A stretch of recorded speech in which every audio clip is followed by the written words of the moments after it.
A river guide working the Colorado in the 1990s once said something that stuck with the handful of researchers who heard it. The Grand Canyon is not one canyon. It is thousands of them, stacked and folded into each other, and most of it has never had a human hand or a human eye anywhere near it. That fact alone would be interesting on any ordinary day. But it becomes something else entirely when you set it beside other facts that, on paper, should have nothing to do with each other. The first fact is a newspaper story. On a spring morning in 1909, readers in Phoenix opened the Arizona Gazette to a headline claiming that a government-backed explorer had found a hidden cave system deep in the canyon walls. A cave containing mummified remains, strange tools, and a language nobody in the room could read. Within days, the story vanished from print and, as far as anyone has ever proven, from history. The second fact is much older, and it belongs to the Hopi, long before that newspaper existed, long before Arizona was a state. Hopi tradition already spoke of a world beneath this canyon, a place, their ancestors, to pass through on the way into the world we live in now, and a place where something was already living when they arrived. Two accounts, one newspaper, 3 years old by comparison to the other's centuries. Neither one, on its own, proves anything. But put them side by side, and a question forms that has never fully closed. Are these two completely separate stories, or two very different attempts to describe the same place? That's what we're going to sit with today. Not to declare a winner, but to actually look at both accounts honestly, the way a careful researcher would. Evidence first, conclusions last. This channel deals in questions the record hasn't finished answering. Some of what follows is well documented. Some of it is genuinely disputed by the people who study it. We'll be clear, at every step, about which is which. Let's start with the part that's easiest to verify because it's sitting in an archive, not passed down by memory. It's a piece of paper. On April 5, 1909, the Arizona Gazette ran a front-page story crediting a discovery to a man, with the paper named as G.E. Kincaid, described as an explorer working under Smithsonian sponsorship. According to the article, Kincaid had spent months navigating the Colorado River by boat, and somewhere along a stretch of near vertical cliff, he'd found an opening carved into the rock, high enough above the waterline that reaching it required real effort and real risk. What the article claimed was inside is the part that made the story travel. A long corridor running back into the stone for what the paper described as well over 1,000 feet, branching into dozens of side chambers. Storage rooms holding grain that had somehow survived the centuries. Tools worked in copper. Weapons. Pottery unlike anything documented elsewhere in the Southwest at that time, and then further in, the detail that made the story unforgettable. Seated human remains, wrapped and preserved, arranged deliberately rather than simply left where they fell. 4 days later, on April 9th, the Gazette followed up with a second piece, adding more description of the passageways and the objects supposedly recovered, not walking the story back, but building on it as though the paper expected more coverage to follow. It never did. No photograph of that cave has ever surfaced. No object from it has ever turned up in a museum collection, a private archive, or an auction house. No excavation report exists. No field notes. The expedition that supposedly made one of the most significant archaeological finds in North American history simply stopped being mentioned, as if the story had used up all the attention it was ever going to get in 9 days, and then gone. Quiet forever. That's clue number 1. And it cuts both ways. A find that big, if real, should have left fingerprints somewhere. It left none. That's exactly the kind of absence that makes most historians deeply skeptical, and reasonably so. Clue number 2 is what happened when people actually went looking for the paper trail behind the story. The Gazette named 2 people, Kincaid, the explorer, and a Professor S.A. Jordan, identified as the archaeologist supposedly overseeing the work on behalf of the Smithsonian. When researchers, decades later, asked the Smithsonian directly whether either name meant anything to their institutional history, the answer was consistent and unambiguous.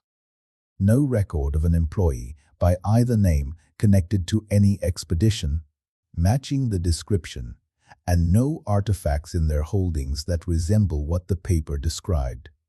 For a lot of historians, that settles it. No institutional trace, no physical trace, story dead. But here's where it gets more complicated than a simple hoax or not question. And this is worth sitting with, rather than rushing past. The newspaper itself is not in dispute. Both the April 5th and April 9th editions are real, verified, sitting in archives, exactly where they should be. Nobody is arguing the story didn't get printed. The argument is entirely about whether what it described actually happened. That distinction matters more than it sounds like it should. In the early 1900s, American newspapers routinely ran genuine archaeological discoveries as front-page news, sometimes months before any formal academic paper existed to back them up. Journalism moved faster than peer review even then. So the fact that this story appeared in a newspaper rather than a journal doesn't automatically make it fiction. It also doesn't make it true. It just means the newspaper isn't where this question gets answered, and there's a piece of surrounding context that's easy to miss. Only 3 years earlier, in 1906, the Antiquities Act had become federal law, giving Washington direct authority over major archaeological finds made on public land, and the Grand Canyon already sat under federal protection at the time. A real discovery there, in 1909, would have triggered exactly the kind of Smithsonian involvement the Gazette described. That doesn't prove Kincaid existed. It does mean the shape of the claim government scientists, a canyon expedition, federal oversight, fit the actual bureaucratic reality of the moment closely enough that whoever wrote it either knew that reality or got lucky guessing it. So where does that leave us? A newspaper story with no supporting institutional record, built on a framework that happens to match how a real 1909 discovery would actually have been handled. Not proof. Not dismissal either. Just an open question the historical record, on its own, doesn't close. If you're the kind of person who likes sitting with a genuinely unresolved question rather than a tidy answer somebody handed you, that's basically what this channel is for. Let me know in the comments where you land on this one before we get to the next piece, because the next piece is the one that actually complicates things. Clue number 3 is where this stops being a story about one newspaper and becomes a story about a much older kind of record. The kind that isn't written down at all. Long before Arizona had a gazette, long before it had statehood, the Hopi were already carrying a tradition about what lies beneath this specific landscape. It isn't folklore in the sense of an invented tale told for entertainment. Within Hopi tradition, it is history carried through the clan system, taught deliberately, generation to generation, by people whose responsibility was specifically to remember it correctly. The core of that tradition describes a series of earlier worlds that came before the one we currently live in, each one ending in catastrophe, with the people who survived guided into the next world through an emergence. The place associated with that final emergence. The passage into this world is known in Hopi tradition as the Sipapu, and it is tied to an actual location in the landscape of northern Arizona, not to an abstract afterlife. What's less widely known outside Hopi communities is who the tradition says was already there when the ancestors arrived. Accounts describe beings the Hopi call the Ant People, a name that, translated into English, invites exactly the wrong image. These aren't described as insects.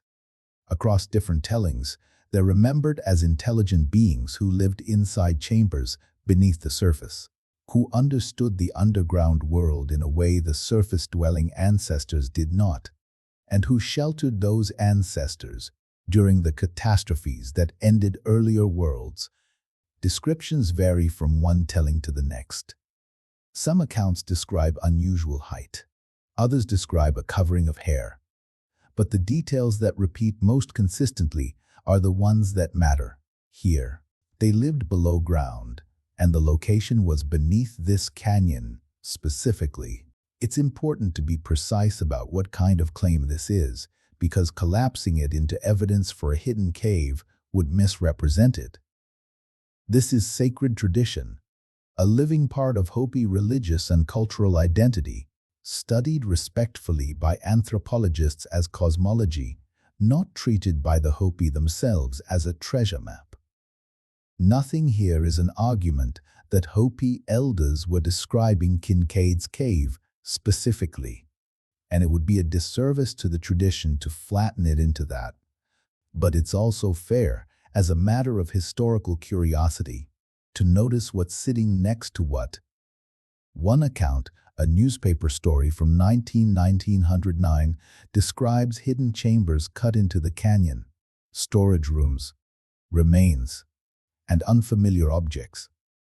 A much older account, carried for centuries before that, describes an inhabited underground world beneath the same canyon, populated by beings who predate the people currently living on its rims.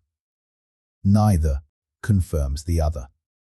But it is a genuinely open question why two so structurally different sources. One, a hurried piece of progressive-era journalism, the other, a carefully guarded oral history, would both, independently, point toward the same idea that this canyon has a below and minus. Here's where the geology actually earns its place in the story, because it's the one piece of this that isn't a claim from anybody. It's just measurable. The Grand Canyon is not a single carved trench, it's a layered stack of rock formations, and one of them, the Redwall limestone, a band of cliff running through much of the canyon's middle elevations, is exactly the kind of rock that dissolves into caves. Limestone karst systems like this one form extensive cave networks almost anywhere they occur on Earth, and the Redwall is no exception. Cavers and geologists have documented hundreds of caves, the openings in that formation across the canyon, and by their own admission, large sections of it remain unmapped, some effectively unreachable without technical climbing or river access most visitors will never attempt. That doesn't confirm Kincaid's cave. It isn't supposed to. What it does is remove one easy objection: the idea that a hidden chamber system in that canyon would be geologically implausible. It wouldn't be. The rock is exactly the kind that hides things, and a meaningful percentage of it has simply never been checked. So now we have three separate lines, each incomplete on its own. A 1909 newspaper account with no institutional paper trail but a bureaucratically accurate setup. A far older oral tradition describing an inhabited underground world in the same location, carried by a people with every reason to remember their own history precisely. And a canyon whose geology genuinely supports the physical possibility of unexplored cave systems. Whether or not any of them match what either account describes, none of that is proof of anything specific. All of it is enough to explain why, more than a century later, this hasn't quietly gone away. If there's a fullest available answer here, and there is one, even though it isn't the dramatic kind, it looks something like this. The consensus among historians who've actually chased the Kincaid story is that it was very likely fabricated, whether as a piece of sensational progressive-era journalism, a hoax intended to boost circulation, or some combination the surviving records simply can't sort out anymore. That's the mainstream position, and it deserves to be stated as exactly that. The position with the weight of institutional silence behind it. No Smithsonian record, no physical object, no second source. Absence of evidence isn't automatically evidence of absence, but 100+ years of nobody finding anything is its own kind of data point, and it points toward hoax more than toward cover-up. At the same time, a smaller number of researchers, serious enough to have spent real time on this, not fringe in method even if their conclusion is a minority one, argue that total fabrication doesn't fully explain the specificity of the piece. The accurate framing around federal antiquities oversight, the level of physical description, the plausible geology underneath it. Their position isn't, the cave is real. It's closer to we don't yet have a clean explanation for why a hoax would be built this carefully. That's a legitimate minority view, and it's worth naming as exactly that. A minority view, not a suppressed truth, not a cover-up. Nobody credible in this space is arguing the Smithsonian is hiding mummies. The actual disagreement is much narrower and much less cinematic than that. Was this careless invention or careful invention? And even the researchers who lean toward careful aren't claiming to have found the chamber. The Hopi tradition sits outside that argument entirely, and that's worth being explicit about. It isn't a data point being weighed for roor against a 1909 newspaper story. It's a religious and historical tradition that existed on its own terms long before that story and will continue to exist regardless of how the Kincaid question is ever resolved. In the year 2000, the Hopi Cultural Preservation Office issued a public statement addressing sites within the canyon considered spiritually significant, and its message wasn't an invitation to go looking. It asked, plainly, for those places to be respected and left undisturbed. That request stands on its own, independent of whether Kincaid's cave was real, embellished, or invented outright. So what does all of this actually change, if it changes anything? It doesn't hand anyone a hidden chamber. It doesn't overturn the archaeological record of the American Southwest. What it does is a smaller, quieter thing, and maybe a more honest one. It's a reminder that the story of a place can come from more than one direction at once, and that those directions don't have to agree with each other to both be worth taking seriously on their own terms. A newspaper article and a sacred oral tradition are not the same kind of evidence, and they were never trying to answer the same question. One was reporting news, the other has been carrying memory.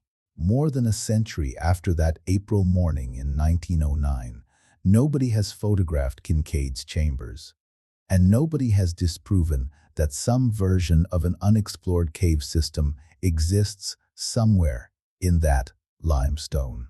Both of those things are still true at once, and they're likely to stay that way because most of the canyon that could hide an answer has still never been searched.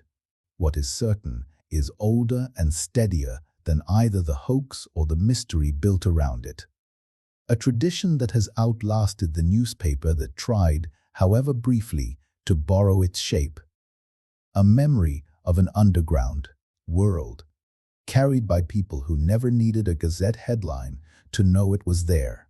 If stories like this, the kind that don't resolve cleanly, the kind that ask you to hold two possibilities at once without picking a side too early, are the ones you come back for, this channel tells one most weeks.